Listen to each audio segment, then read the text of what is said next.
Magandang araw po sa lahat. Ako po si Brigadier General Johnny Macanas, Armed Forces of the Philippines, retired, the Vlogging General. Welcome po sa ating channel. Itong araw na ito ay pagpatuloy natin na pag-usapan ang tungkol sa Holy Spirit.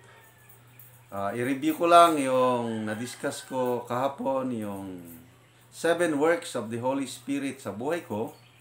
Number 1, ang Holy Spirit nagbibigay sa akin ng interest, understanding, and enjoyment as I study, meditate, and obey the Word of God. Pangalawa po, ang Holy Spirit ang nagbibigay sa akin ng assurance that of my salvation, I will go to heaven any time of my death.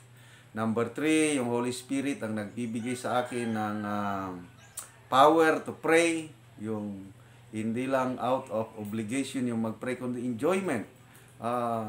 I'm talking to my Father God in heaven, so I am enjoying it. That's the work of the Holy Spirit.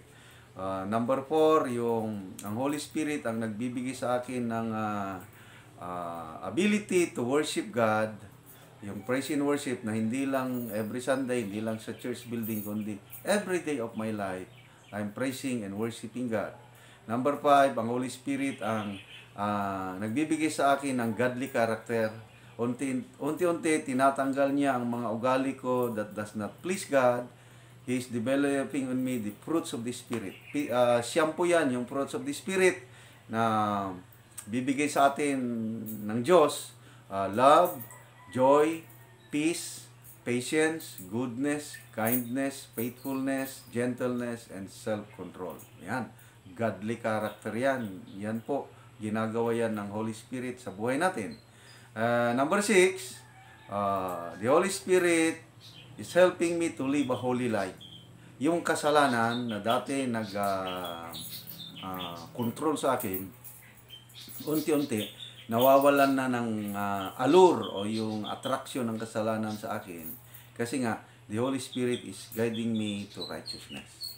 And number 7, the most important, the Holy Spirit is giving me the passion and the power to evangelize, yung i-share ang salita ng Panginoon, hindi lang dito sa Mindanao, sa Pilipinas, kundi ngayon, sa buong mundo na, dahil dito, meron na tayong YouTube channel. Kaya, yung gospel video na ginawa ko, ang title niya is there life after death? That is my testimony, paano ko nakilala ang Panginoon, paano ko nagkaroon ng assurance of salvation. Nandyan po, dito sa ating YouTube channel. Kung hindi nyo pa napapanood, panoorin nyo. At pag napanood nyo na, please share it to your family, friends, relatives, hindi lang sa Pilipinas, kundi sa buong mundo. Para yun yung purpose ng Pentecost. Magiging witnesses tayo, not only in Jerusalem, Judea, Samaria, but to the ends of the earth. So, yun po. So ngayon, ipagpapatuloy natin ang topic about the Holy Spirit kasi maraming dapat nating mapag-aralan tungkol sa Holy Spirit. So review ko lang, ang Holy Spirit ng Old Testament para sa mga propeta lang, para sa mga hari, yung pinili ng Panginoon. But then sa Joel chapter 2 verse 28 to 32 nakalagay diyan. It's a prophecy, nakalagay. And afterwards, or on the last days, sabi ng Diyos, I will pour out my spirit on all people. Ibibigay niya sa lahat ng tao na yung naka-ready ang puso. Kasi again, we are created in the image of God, free will. Yung handang tumanggap. All people, basta handa, ibibigay niya. So, sons and daughters, young and old, men and women, they will prophesy, they will dream dreams, there will be signs and wonders. Yun po, yung prophecy. At itong prophecy na ito, na-fulfill nung Pentecost. Kaya nag-celebrate tayo ng Pentecost Sunday 2 days ago. So, sa Acts 2, chapter 1 to 21, yun na, bumaba na ang Holy Spirit as tongues of fire. And until now, yan pa rin ang Diyos to those who are ready, willing, open heart, ibibigay niya ang kanyang Espiritu. Okay, so, ngayon, ang i-discuss ko is yung 3 stages sa paggalaw o pagpasok ng Espiritu sa buhay natin, sa buhay ko. So again, testimony ko to ha. So may tinatawag na indwelling of the Holy Spirit, may tinatawag na feeling of the Holy Spirit, and yung leading by the Holy Spirit. So ito ang nangyari sa buhay ko, yung indwell, yung unang pagpasok. This happened in 1969. Grade 6 pa ako noon. I believe ito yung sequel ng yung testimony ko na Biyernes Santo, na pumasok ako sa loob ng simbahan sa Bangar, La Union, at kinausap ko ang Panginoon na nakapako sa krus. Sinabi kong, aguuyong ka, loko-loko ka, bakit ka pumayag na pinatay ka ng mga Hudyo, na Diyos ka man, bakit hindi mo dinipensa ng sarili mo? So, kinu-question ko yung death niya on the cross dahil hindi ko maintindihan. Although I believe that Jesus is God. So, ang sumunod nito, think mga bandang alas 10 sa umaga, nasa silong ako ng bahay ng aming lolo sa Barangay Alsati. Ako lang mag-isa, may napulot akong papel, maliit na papel. Yun na pala yung mga tracts, yung mga ginadistribute ngayon. So yung pinulot ko yung papel na yun, may drawing. 2 puso ang na-drawing doon. Yung unang puso, ang illustration, ako ang nakaupo sa trono ng puso o yung buhay. Puso, that's life. So ako yung nakaupo. Ang another illustration, isang puso na naman na sinasabi na umalis ka sa trono ng buhay mo, umalis ka, papasukin mo ang Panginoong Hesus. So may doon sa loob ng puso, mayroong upuan. So ang illustration, umalis na ako sa upuan, yung trono, at pinaupo ko ang Panginoong Hesus. It's a cross. So yun ang illustration. So umalis ka sa trono ng buhay mo, papasukin mo ang Panginoon. Tapos sa baba ng papel na yon, may prayer na, Lord, come into my life and take control of me. Yun yung short prayer na kalagay. Ako, grade 6 pa ko, ang ganda ng dating sa akin at with all my heart, sinunod ko yung prayer na yun kasi maganda yung illustration eh.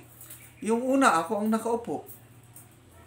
Kailangan palang aalis ako doon sa upuan ng aking buhay, sa trono, papasukin ko ang Panginoon. So yun, grade 6 ako, sabi ko, with all my heart, walang nagpaliwanag sa akin. And I believe, yun na yung Holy Spirit ang nagpaliwanag na, I pray that prayer, Lord, come into my life and take control of me. That was 1969. And I believe, in 1969, yun na yung una kong pagtanggap sa Panginoon into my life. Nag-indwell na sa akin ang Holy Spirit. Na kung sa buto pa, naitanim na. Okay. Ang mga buto, hindi ka, depende, may buto na tutubo ka agad, mayroon ding mga buto na hindi tutubo ka agad. Example, yung buto ng munggos, pag nahulog yan yung dried na konting ulan lang, tubo ka agad. So, yun, may mga butong ka. Ako, yung buto, yung seed na naitanim sa akin, matagal tumubo. Took how many years? So, parang buto ng yung mga hardwood, nara, molave, matagal palang tumubo yan. So, ganun. So, tinanggap ko siya, nandyan na ang Holy Spirit, kaya lang, nag-indwell lang yan, hindi siya nakagalaw. Ano lang, deposito. Kaya sa Bible, nakalagay nga, God gave us His Spirit as a zeal, marka, na we are His property. So, noong 1969, pumasok ng Holy Spirit, na marka, nasilyuhan ako, si Johnny Macanas, pag-aari na ng Panginoon. Okay. So, ang sunod na dito, feeling. You must be filled with the Holy Spirit. So, from 1969 onwards, walang feeling. Why? Walang salita ng Diyos. Ulitin ko, elementary ako, public high school lang, walang religion classes. Kawawa kami sa, mabuti yung nag-aral sa Bangar, yung St. Christopher Academy. mayroong may religion, tinuturuan kayo ng mga pari at madre. Ang aking wife, naturuan ng mga madre, kaya magandang upbringing ng wife ko. Ako, si Johnny Macanas, batang yagit, batang kalye, walang turo nung bata pa, kaya yung ugali ko, wala, yung binarbaryo, sometimes barbaric, kasi walang turo. So, ang feeling ng Holy Spirit sa akin, nagsimula noong 1983. Ano yung 1983? Yun na yung pumasok na ako as second lieutenant ng Philippine Army at takot na akong mamatay, mapunta ng impyerno. Nagdasal na ako sa Diyos na, Lord, help me. Anong gagawin ko para mapunta ng langit? Yun na. Nagsimula na akong magbasa ng Biblia. So, paano ako nakabasa ng Biblia? Ganito na naman. Papel na naman. One day, 1983, naglalakad ako. Mamaya may nakita kong papel sa ground. Pinulot ko. Anong nakalasulat sa papel? Yun, Christian Tracts na naman pala yun. Nakalagay doon, kung naniniwala ka sa nag-iisang Diyos, dapat paniwalaan mo rin ang kanyang salita, basahin mo ito, at sundin mo. Yun, nakonbiktar ako na, nung una, piluso po ako sa Bible. Hindi ako naniniwala na salita ng Diyos dahil sinulat lang ng mga tao. Kaya lang nung 1983 na malapit na akong ma-deploy sa Mindanao, takot na akong mamatay. So, nangusap sa akin ang Diyos, ang Holy Spirit through that small tract. Kailangan ko palang magbasa ng Bible. Kaya pumunta na ako sa simbahan sa Manawag, Pangasinan. Yung bumili na ako ng Ilocano Bible, Brown Bible, maliit. Mas maliit pa nito sa brown. I don't know kung nasaan na yan. Parang ibinigay ko sa kapatid ko, kay Warlito. I don't know, baka na ito tago mo yung original Bible ko na Ilocano. So, yun na. Noong 1983, nagsimula na akong nagbasa. Yun na yung nag-umpisa ng feeling of the Holy Spirit. Para bang yung buto na naitanim sa akin noong 1969, walang tubig. So, hindi tumubo. Noong 1983, nung nagsimula na akong magbasa ng Bible, tuloy-tuloy yan, nadidiligan na yung seed na naitanim sa akin noong 1969. Yan, unti-unting tumubo na. Yung feeling of the Holy Spirit, nangyayari na sa akin starting 1983 up to now. Yan, kailangan nating mapuno. Para bang lampara? Tayong mga Ilocano, and I believe elsewhere sa Pilipinas, nung wala pang kuryente, di ba, may lampara tayo? Okay. Pag maliit na yung gas, yung kerosene, di ba, napakaliit na yung apoy. Madapit nang mamatay, hindi na tayo makapagbasa sa gabi. So, kailangan mo yung lampara na yun, dagdagan mo ng gas, kerosene. Kaya kung dumami na yung gas, yun, lalaki na naman yung apoy. Yun, magliliwanag na naman ang ating bahay na walang kuryente. Yun, estudyante, pwede nang magbasa sa gabi kasi na-filled ng gas yung lampara. Ganon din pala tayo. Now, we must be filled by the Spirit of God. And then, kung filled na tayo sa Spirit of God, yun, pwede na niyang i-guide. Maririnig na natin ang kanyang boses. So, nakita ko pa, ang buhay ko, yung puso ko, maraming rooms. May kwarto-kwarto dyan.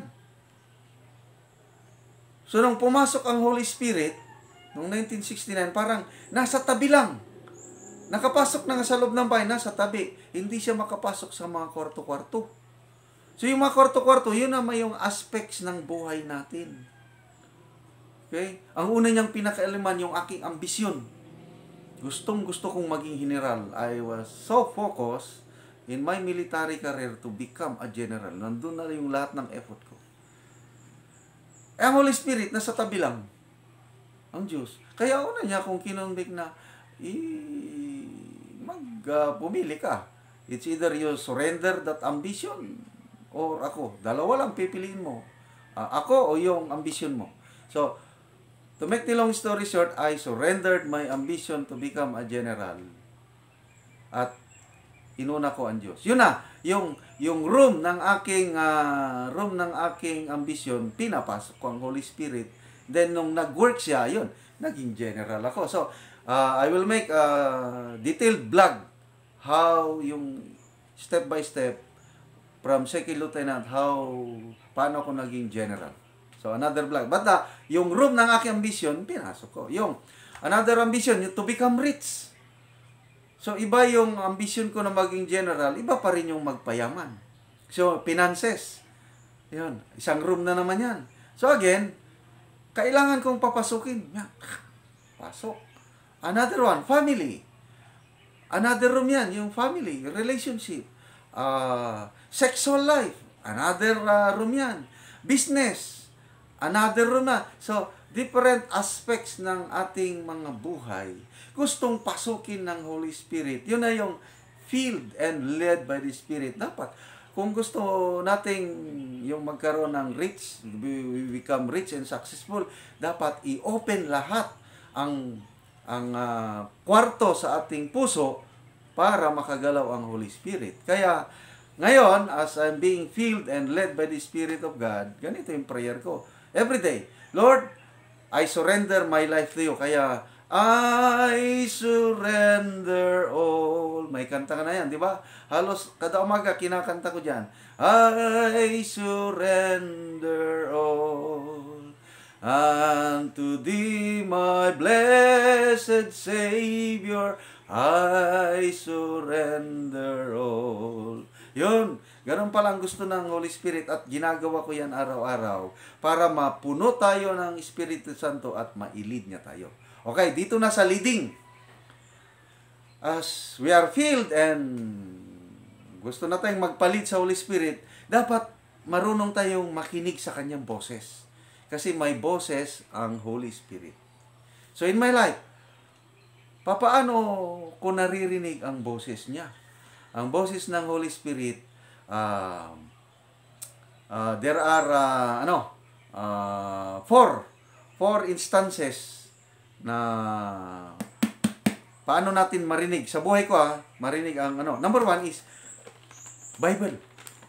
Pag hindi ka magbasa ng Bible, halos hindi mo marinig ang boses ng Holy Spirit. Hindi ka niya ma-feel, hindi ka niya ma-live.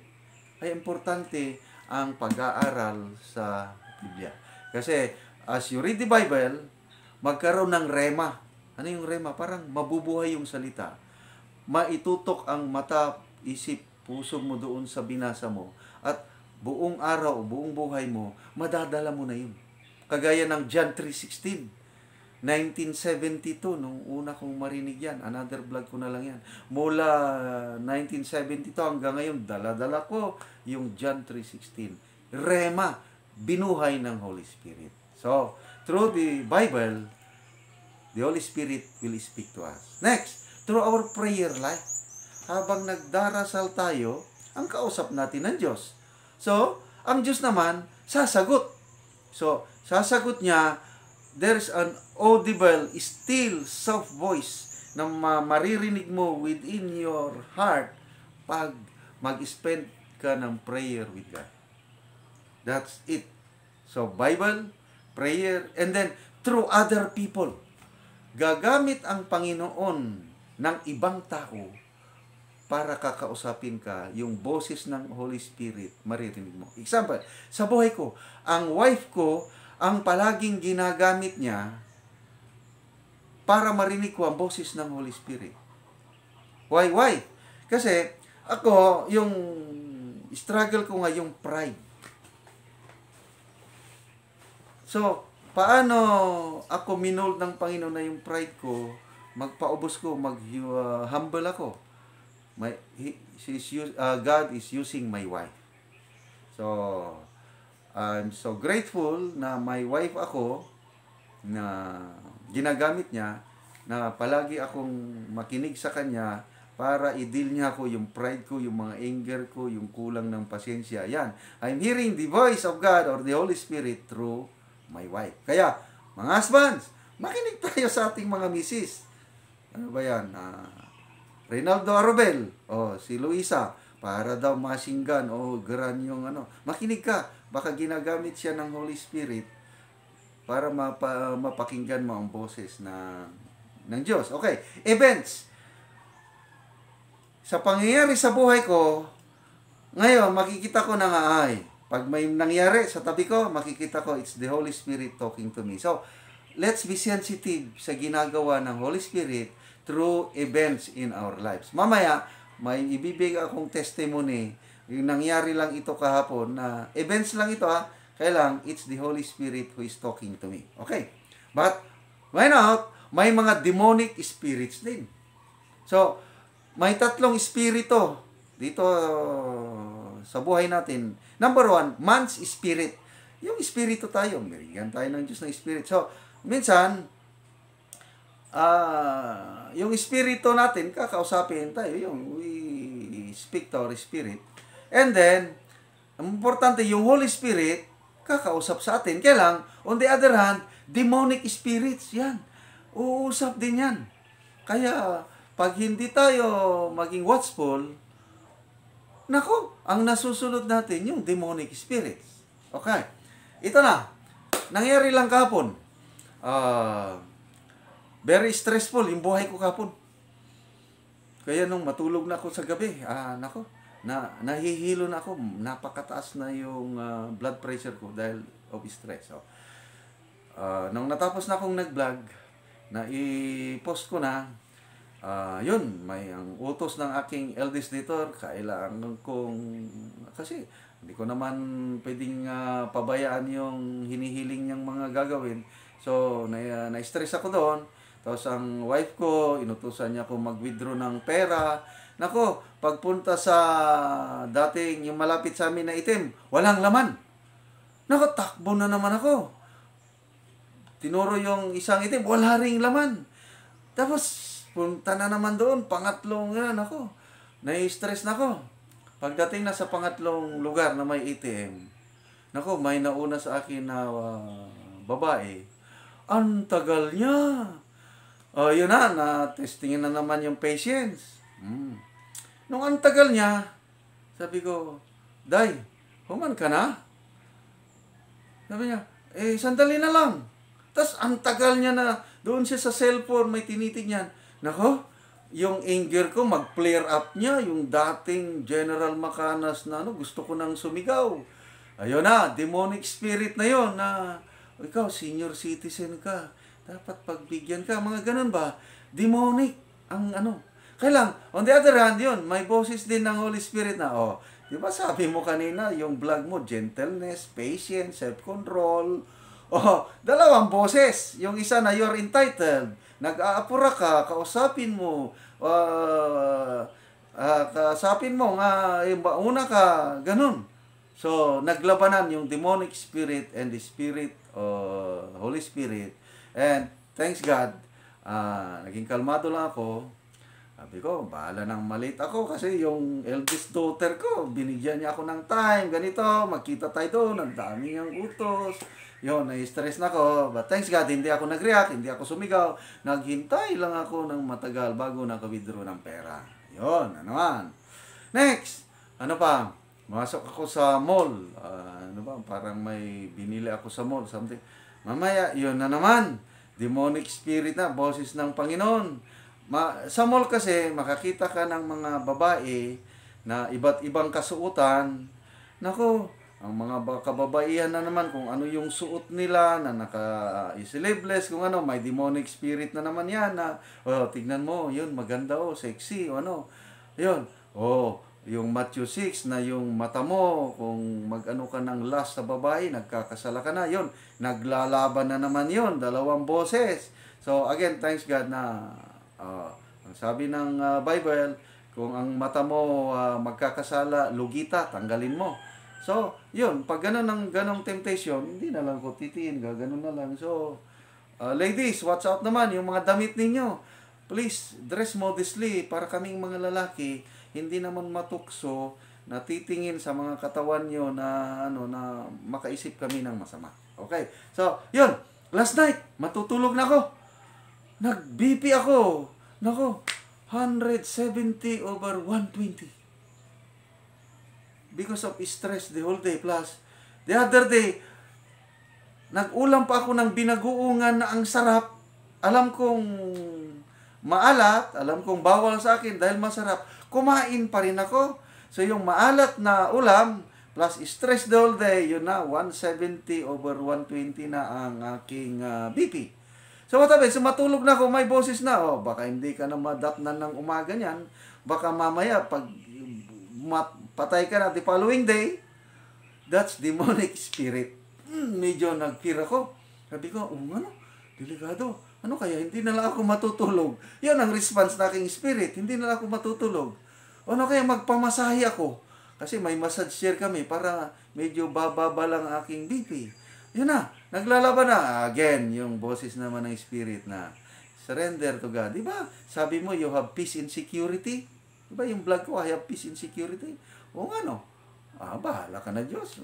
Kung mamamatay ako, so what? Assured naman ako na saved. Di ba, Lord? Ayun, nangungusap ang Holy Spirit sa akin kagabi. Nangungusap din yung demonic spirit, fear of death, na hindi na ako maaptan. Anyway, kung mamamatay ka, total, may vlog ka na. Malala ka na ng iyong mga apo, ng mga subscriber mo, patay ka na, yung vlog na lang. Yun, nangyari sa akin yung kagabi. So, that's reality in our lives. Labanan. Demonic spirit and the spirit of the living God, they are bombarding our human spirit with so many thoughts. So, let's be watchful. Okay, there's a story na nabasa ko. Yung lolo, tinuturuan niya yung kanyang apo na, Apo, you know what? Sa buhay natin, there are two wolves. Yung aso ba?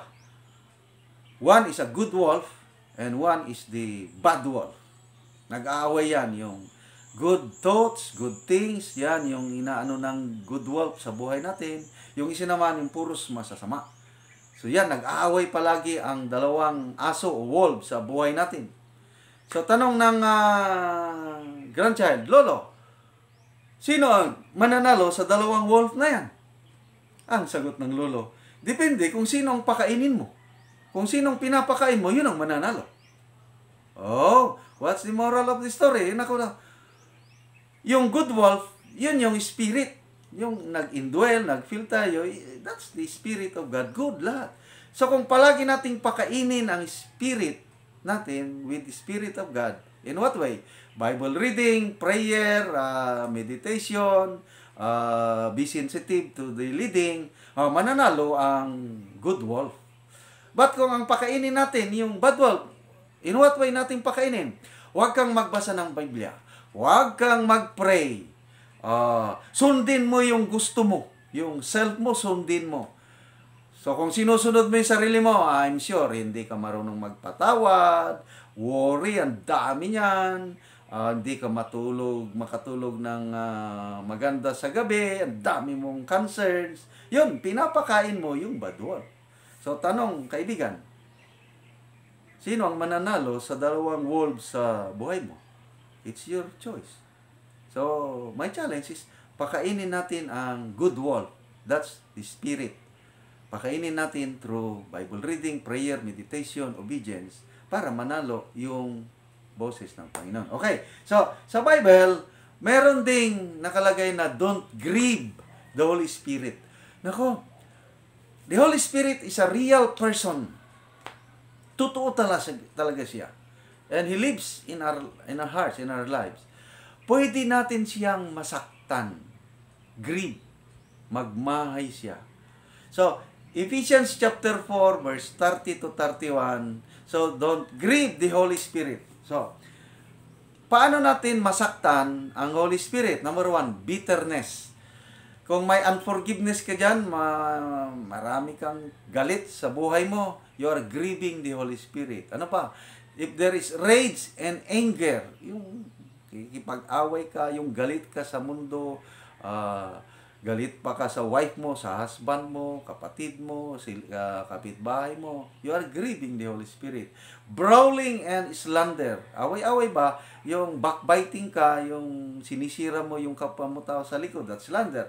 Envy and malice. Naiinggit ka, malice. And then, all disobedience, yung may leading ang Holy Spirit, pinapagawa sa'yo, ayaw mong gawin, that's disobedience, you are grieving the Holy Spirit. So, ang gawin natin, let's please the Holy Spirit. Psalm 19 verse 14. Anong prayer ng salmista?